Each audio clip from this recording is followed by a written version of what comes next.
मतदान पूरा हो चुका है और देश भर में जहां जहां पर भी मतदान हुआ है, एक बात तय है, एक बात स्पष्ट है कि हमारे मौजूदा प्रधानमंत्री आदरणीय नरेंद्र मोदी जी तीसरी बार देश के प्रधानमंत्री बनने जा रहे हैं, इसमें कहीं कोई संदेह नहीं है। और इन 9 सीटों में जो पिछले 2 चरण में मतदान हुआ है, 9 की 9 सीटें हमारे एनडीए के प्रत्याशी भारी मतों से जीत रहे हैं, इसमें भी कहीं कोई संदेह नहीं है। साथियों, आज जब आप लोग के बीच आया हूं, यही आग्रह करने आया हूं कि जहां एक तरफा मतदान चल रहा है, जहां लोगों ने मन बना लिया है कि हमारे प्रधानमंत्री जी को तीसरी बार प्रधानमंत्री बनाना है, तो वही वैशाली लोकसभा की भी एक बड़ी जिम्मेदारी बनती है। हम सबको एक एक मतदाता भाई बहनों को मिलकर ये सुनिश्चित करना है कि आगामी 4 जून को जब ईवीएम मशीनें खुले तो उसमें वैशाली लोकसभा से वीणा देवी जी के जीत का अंतर इतना ज्यादा हो कि हमारे प्रधानमंत्री जी को ये संदेश जाए कि वैशाली लोकसभा की जनता उनका कितना आदर, कितना सम्मान और उनसे कितना प्यार करती है। साथियों, जरूरी है प्रधानमंत्री जी का तीसरी बार प्रधानमंत्री बनना। एकमात्र यही प्रधानमंत्री है जिन्होंने आज देश की अर्थव्यवस्था को इतना मजबूत करने का काम किया। आज से पहले हम में से कोई नहीं जानता था कि भारत की अर्थव्यवस्था कौन से पायदान पर है, पर आज हमारे प्रधानमंत्री ने दुनिया की 5वीं सबसे बड़ी अर्थव्यवस्था में भारत को लाकर खड़ा किया। ये हम सब के लिए गर्व की बात है। लोग कहते हैं भैया अर्थव्यवस्था अर्थशास्त्रियों से जुड़ा हुआ विषय है, पर जब एक देश की अर्थव्यवस्था मजबूत होती है तो उस देश का राजस्व, देश के हर राज्य का राजस्व बढ़ता है। जब हर राज्य का राजस्व बढ़ता है तो हर क्षेत्र का आर्थिक विकास होता है, और जब क्षेत्र का आर्थिक विकास होता है तो हर गरीब व्यक्ति के हाथ में ज्यादा कमाई आती है, प्रति व्यक्ति आय में इजाफा होने लगता है। इसका परिणाम है कि पिछले 10 सालों में 2014 से लेकर 2024 तक देश भर में 25 करोड़ लोग गरीबी रेखा से बाहर निकले। एक बहुत बड़ी आबादी है 25 करोड़, जो अभी तक गरीबी रेखा के नीचे थे। आज उन्हें गरीबी रेखा से बाहर निकालने का काम किया गया। हमारे प्रधानमंत्री जी का लक्ष्य है कि 2047 तक भारत को एक विकसित देश बनाएंगे। विकसित देश भारत तब बनेगा जब भारत का हर राज्य, बिहार जैसा गरीब राज्य जब विकसित राज्य बनेगा, जब बिहार का हर एक जिला विकसित जिला बनेगा, जब हम लोग का हर एक प्रखंड, हर एक पंचायत और हम लोग का हर एक गांव विकसित गांव बनेगा, तब जाकर 2047 में हमारा भारत एक विकसित देश बनेगा।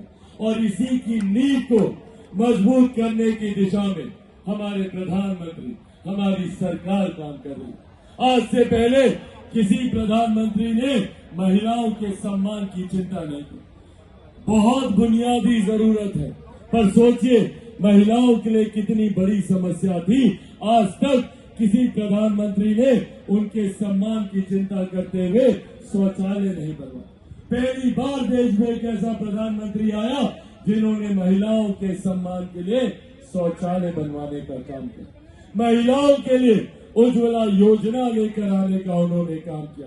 तो वही कोई गरीब आदमी आर्थिक अभाव में इलाज से वंचित न रह जाए, आयुष्मान योजना लेकर आए। आज आयुष्मान योजना के तहत 5 लाख रुपए तक का इलाज आप लोग मुफ्त में जाकर करा सकते हैं।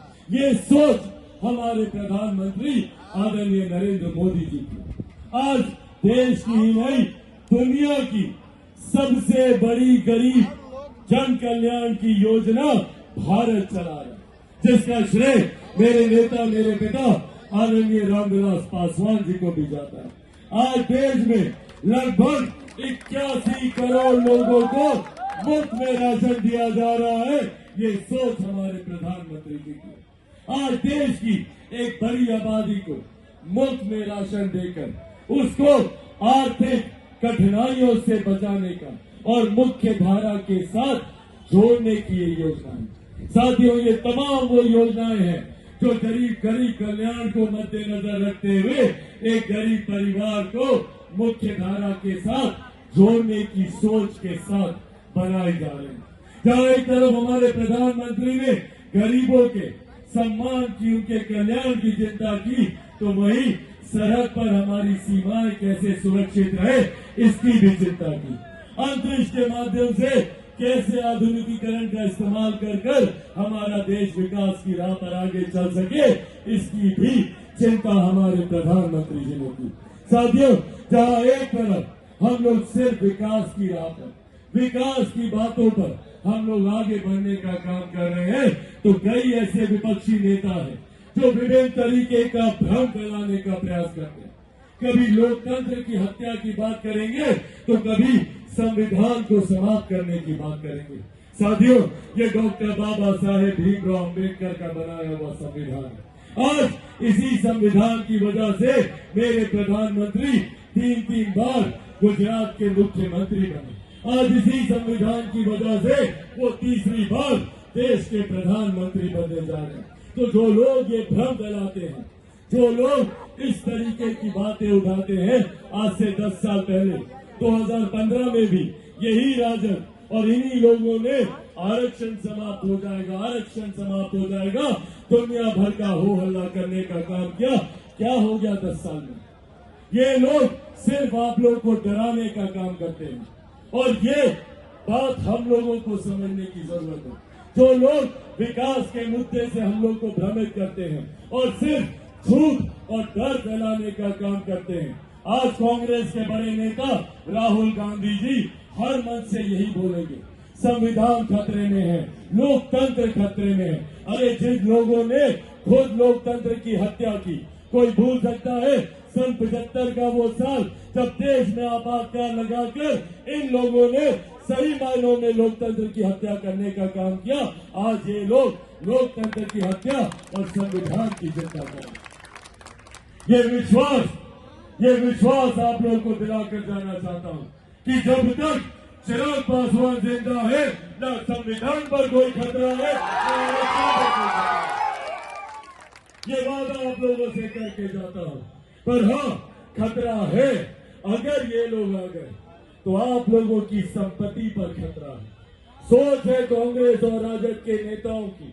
आज इन लोगों ने एक नई सोच शुरू की है जो विदेश से इनके नेता लेकर आ रहे हैं।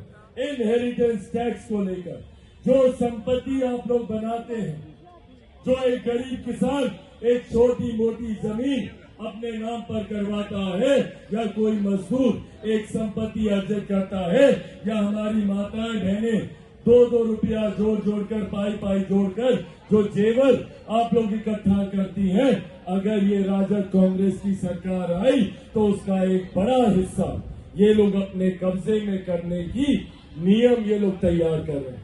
इन लोगों की सोच है इनहेरिटेंस टैक्स के माध्यम से 55% की आप लोगों की संपत्ति ये लोग हड़पेंगे। आपकी जमीन हो, आपकी जायदाद हो, आपका जेवर गहना, जो भी आप लोग की संपत्ति है, आपके निधन के बाद जो संपत्ति आप लोग के बच्चों के पास जानी चाहिए थी, उसमें से 55% ये लोग अपनी सरकारी संपत्ति में उसको जोड़ेगा। इस सोच के साथ कांग्रेस और राजद के लोग आगे बढ़ने का काम कर रहे हैं। ये लोग अगर आए तो ये लोग न सिर्फ आपकी संपत्ति हड़पेंगे, बल्कि जितनी प्रधानमंत्री की गरीब कल्याण की योजनाएं हैं, मुख्यमंत्री जी के द्वारा जितनी गरीब कल्याण की योजनाएं चलाई जा रही हैं, एक एक करके सबको बंद किया जाएगा। ना इसके बाद देश में किसी को मुफ्त का राशन मिलेगा, ना उज्ज्वला और ना ही आयुष्मान। इसीलिए साथियों, हम लोगों को सतर्क रहने की जरूरत है। ये वही महत्वाकांक्षी लोग हैं जिन्होंने सत्ता हड़पने के लिए लाठी में तेल भी पिलाने का काम किया था, जिन्होंने साम दाम दंड भेद हर हथकंडा अपनाकर कैसे सत्ता में आए इसका इन्होंने प्रयास किया था। हमारी माँ बहन बेटियों तक को अपमानित करने से ये लोग बाज नहीं आते। वही 90 का दशक, उसी की आहट अब इन लोगों के द्वारा सुनाई दे रही है, जहाँ पर हमारी माँ बहन बेटी अब बाहर नहीं निकल पाएंगी। इसीलिए साथियों, ये बड़ी जिम्मेदारी हम लोगों के हाथों में। अगर कहीं इस बार गलती से हम लोग चूक कर गए तो सोचिए हम लोगों की पीढ़ी, आने वाली पीढ़ी को कितना नुकसान होगा। इसीलिए आप सबसे आज आग्रह करने आया हूं, और खास तौर पर आज जब वैशाली लोकसभा में, यहाँ मुजफ्फरपुर जिले में आज जब हम मौजूद हैं, ये विश्वास, ये वादा आप लोगों से करके जाना चाहते हैं कि आपका नेता, आपकी प्रत्याशी वीणा देवी जी जब यहाँ से जीतेगी, एक ऐसे नेता को चुनना जरूरी है जो प्रधानमंत्री जी के बगल में बैठकर आप लोगों की समस्या का समाधान ढूंढने का काम करे। एक ऐसी नेता जो मुख्यमंत्री जी के बगल में बैठकर आप लोगों की परियोजनाओं को पारित कराने का काम करे। जब आप वीणा जी को जब आप चुनिएगा तो मात्र वीणा देवी जी के नाम पर वो मत नहीं जाएगा। जैसे ही 25 तारीख को हेलीकॉप्टर छाप के सामने आप लोग बटन दबाइएगा तो सीधा देश में प्रधानमंत्री आदरणीय नरेंद्र मोदी जी को आप लोग का वोट करेंगे और वो देश के प्रधानमंत्री बनेंगे। और जब वो देश के प्रधानमंत्री बनेंगे तो हमारे गठबंधन के तमाम साथी, हमारे मुख्यमंत्री आदरणीय नीतीश कुमार जी को मजबूती मिलेगी, हमारे गठबंधन के नेता आदरणीय जीतन राम मांझी जी को मजबूती मिलेगी, आदरणीय उपेंद्र कुशवाहा जी को मजबूती मिलेगी, और आप लोगों के बेटे, आपके भाई चिराग पासवान को भी मजबूती मिलेगी। और जिस सोच के साथ हम आगे बढ़ना चाह रहे हैं, बिहार फर्स्ट और बिहारियों को फर्स्ट बनाने की सोच के साथ, उस सोच को मजबूती मिलेगी। इसीलिए साथियों, अंत में बस ये आग्रह करने आए हैं आपसे, बगल के जिले से ही हमारा भी है नामांकन। 2 तारीख को हम भी नामांकन कर रहे हैं बगल की लोकसभा से, वैशाली जिले के अंतर्गत, वैशाली जिले के अंतर्गत जहां वैशाली लोकसभा से वीणा देवी जी को आप लोगों के आशीर्वाद से आप लोग सांसद बनाएंगे, तो वहीं वैशाली जिले के अंतर्गत हाजीपुर लोकसभा से चिराग पासवान को भी आप सबका साथ, आप सबका आशीर्वाद चाहिए।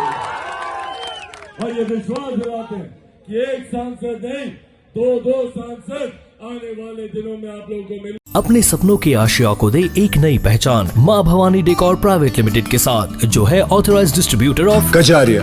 देश की मिट्टी से बनी टाइल से देश को बनाते हैं, और जहां मिलती है सभी प्रकार के Indian and imported granite, marble, sanitary एवं कोटा स्टोन का अनोखा एवं आकर्षक संग्रह। माँ भवानी डेकोर प्राइवेट लिमिटेड मतलब a complete floor solutions. New 0 mile Dadar road, Muzaffarpur. Call 9934753111।